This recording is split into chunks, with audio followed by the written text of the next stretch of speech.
Hello friends, welcome to my YouTube channel Kashi channel में आप सभी भक्तजनों का हार्दिक हार्दिक स्वागत है। आषाढ़ का शुभ पर्व चल रहा है और गुप्त नवरात्रि का प्रारंभ है। आप सभी जानते होंगे 19 जून से है गुप्त नवरात्रि का प्रारंभ। आपके बहुत सारे कार्य होते हैं हमारे, जो कुछ पूरे हो जाते हैं, कुछ नहीं होते, कुछ में बहुत सारी दिक्कतें आती हैं, जिनके समाधान के लिए हमें बहुत सारे चीज़ों का सामना करना पड़ता है, फिर भी हम निराश हो जाते हैं।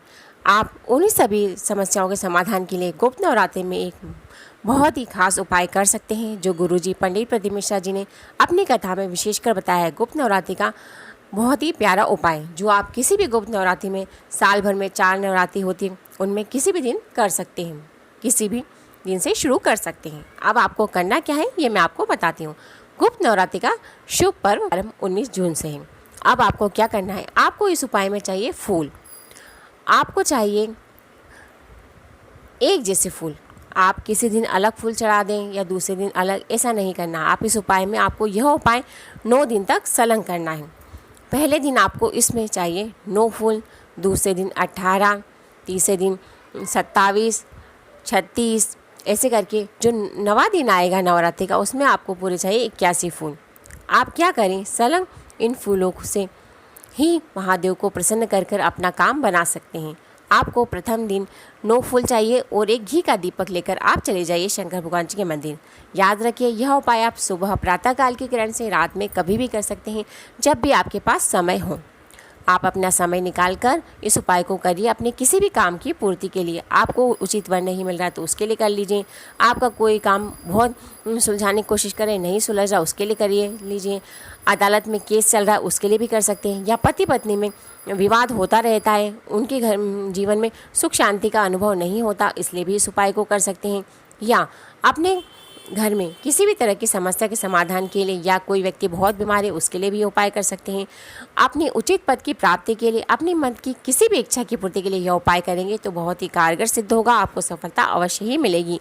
और बहुत ही छोटा और सरल सा उपाय है, आप इसको नवरात्रि में अवश्य करिए। अगर आप उपाय करते हुए बहुत परेशान हो गए हैं तो नवरात्रि में माता की कृपा और शंकर भगवान जी की कृपा प्राप्त करने के लिए आप इस उपाय को अवश्य करेंगे। अब आपको क्या करना है, एक घी का दीपक और 9 फूल लेकर आपको जाना है शंकर भगवान जी के मंदिर।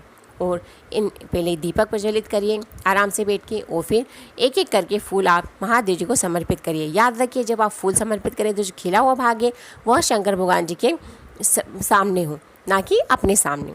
ऐसे करके आप एक एक फूल शंकर भगवान जी को समर्पित कर दीजिए। श्री शिवाय नमस्तुभ्यम, ओम नमः शिवाय, हर हर महादेव, आप किसी भी मंत्र का उच्चारण कर सकते हैं और अपनी कामना बोलकर आप आ जाइए।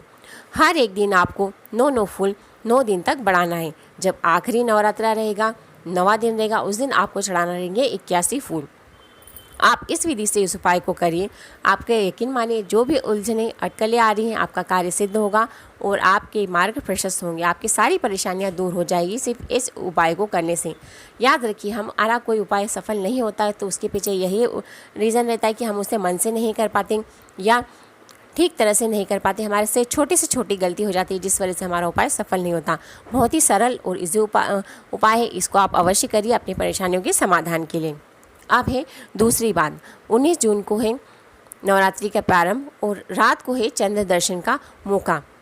गुरुजी ने अपनी कथा में बताया है कि कैलेंडर में जिस दिन भी लिखा हो कि चंद्र दर्शन करना चाहिए, इस दिन चंद्रमा के दर्शन करने से और चंद्र भगवान जी की रोशनी में बैठने से जिन व्यक्ति का, बच्चों का पढ़ाई में मन नहीं लगता, अगर वो बैठते हैं तो उनका पढ़ाई में मन लगने लगता है, उनका मन प्रबल होता है।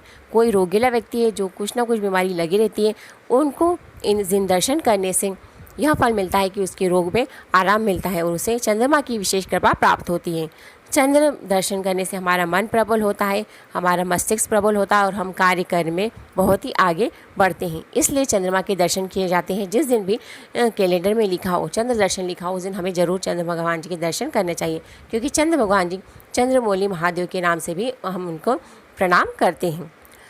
फ्रेंड्स, अगर आप ये वीडियो देखें, इस चैनल को लाइक, सब्सक्राइब और शेयर करना ना भूलें और प्लीज़ इस चैनल को सब्सक्राइब जरूर करें। मुझे इस चैनल पर सब्सक्राइब कि आपके लोगों की सब्सक्राइब बटन की बहुत ज़्यादा आवश्यकता है, ताकि ये चैनल आगे बढ़ सके। तो प्लीज़ इस वीडियो को देखें तो इस लोगों से अधिक से अधिक लोगों के साथ शेयर करें और लाइक, सब्सक्राइब करना ना भूलें। Thank you.